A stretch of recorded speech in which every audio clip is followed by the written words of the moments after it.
Good morning students, how are you? I hope you are fine.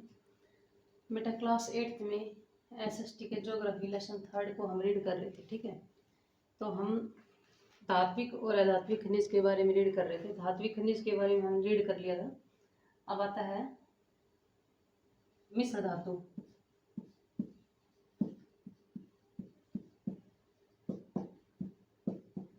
मिश्र धातु क्या होती है बेटा? जब किसी धातु को अन्य धातु या फिर अधात्विक खनिजों के साथ मिश्रित करके उसकी उपयोगिता है उसको और भी बढ़ा दिया जाए। ठीक है, तो उसको बोलते हैं मिश्र धातु। ठीक है, जैसे हमने तांबा और टीन को मिलाकर क्या बना दिया? कांस्य बना दिया। ठीक है, ऐसे ही तांबा और जस्ता को मिलाकर हमने क्या बना दिया? पित्तल बना दिया। ठीक है, तो ये होता है मिश्र धातु। यानी कि एक धातु को अन्य धातु या फिर अधात्विक खनिजों के साथ मिलाकर बनाया जाता है, उसको मिश्र धातु बोलते हैं। ठीक है, अब आता है अधात्विक खनिज।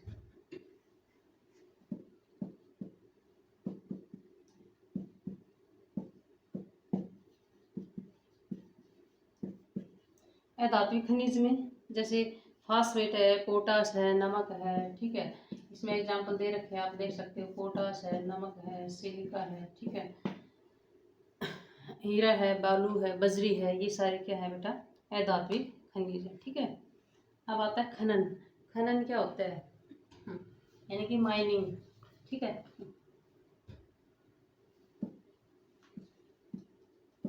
खनन।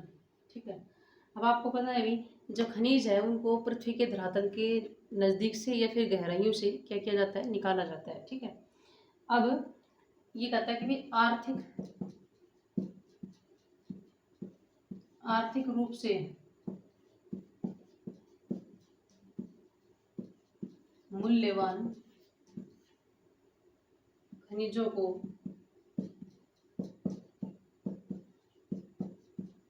पृथ्वी से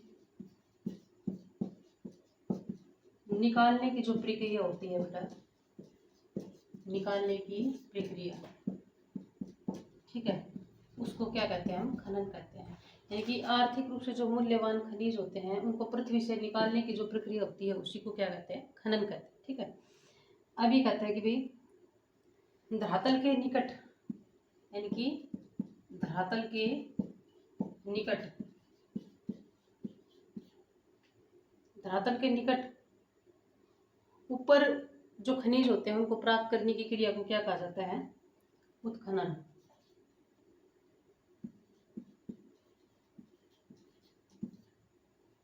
उत्खनन। ठीक है, अब आता है जो खनिजों को निकालने के लिए धरातल पर, ठीक है, जो गड्ढे खोदे गए होते हैं बेटा। ठीक है, यानी कि खनिजों को निकालने के लिए धरातल पर जब हम गड्ढे खोदते हैं तो उनको क्या कहा जाता है? खान कहा जाता है या फिर खदान कहा जाता है। ठीक है, खनन क्या होता है भी?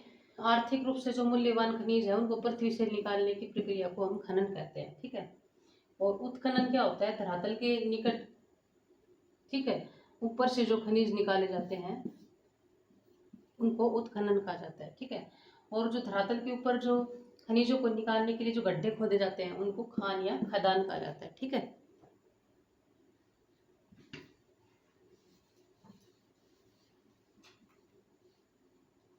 अब आता है बेटा, ये कहता है खनिज है वो शैलों में यानी कि रॉक्स में बहुत ज़्यादा मात्रा में क्या है बेटा? पाए जाते हैं, व्यापक रूप से पाए जाते हैं। ठीक है, लेकिन अब हम किंतु हम कम खर्च पर खनिजों को कहाँ निकाल सकते हैं? जिन शैलों में खनिजों की मात्रा क्या होती है? ज़्यादा होती है, वहाँ हम कम खर्चे में भी बहुत सारे खनिजों को निकाल सकते हैं। ठीक है, अब आता है बेटा खनिजों के सोर्सेज बताने आपको, खनिज कहाँ कहाँ पाए जाते हैं। ठीक है, अब कोई भी खनिज पाया जाता है ना, तो वो एक किसी विशेष क्षेत्र में पाई जाने वाले जो भी रॉक्स होती हैं, ठीक है, वहाँ की जो भूमि की जो संरचना होती है उसके आधार पर ही वो वहाँ खनिज पाए जाते हैं। जैसे सोना, चांदी, सीसा, सोना, चांदी है, सीसा है, ठीक है। ये सारे महत्वपूर्ण जो खनिज एस्को के रूप में कहाँ पाए जाते हैं बेटा? जो आग्नेय और कैंत्रिक जो शैली होती है वहाँ पाए जाते हैं, ठीक है। ऐसे ही चूना पत्थर,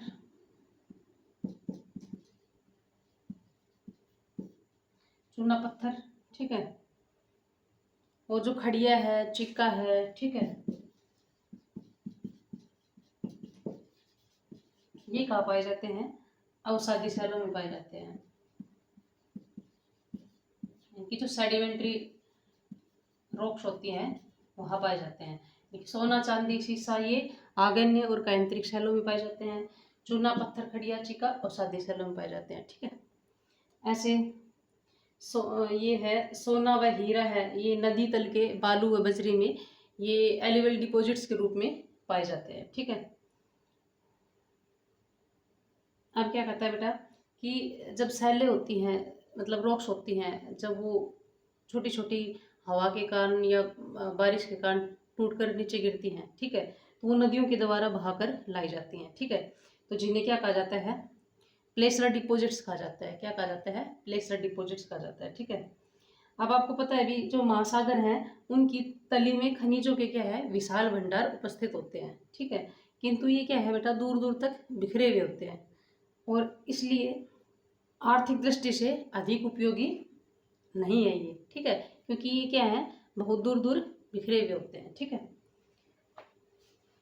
फिर इनको निकालने के लिए क्या होगा बेटा? बहुत दूर बिखरे हुए हैं तो क्या है? इनको निकालने के लिए खर्चा ज़्यादा आएगा, ठीक है।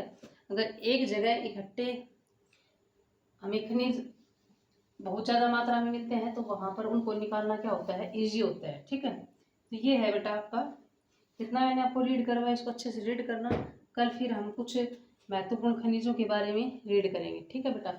और इसमें जो लेसन थर्ड में जो भी क्वेश्चन आंसर हैं, जो टॉपिक मैंने पढ़ाया है इससे रिलेटेड जो भी क्वेश्चन आंसर हैं वो आपको साथ साथ लर्न करने हैं, क्योंकि मैंने आपको लिखवा रखे हैं, ठीक है बेटा।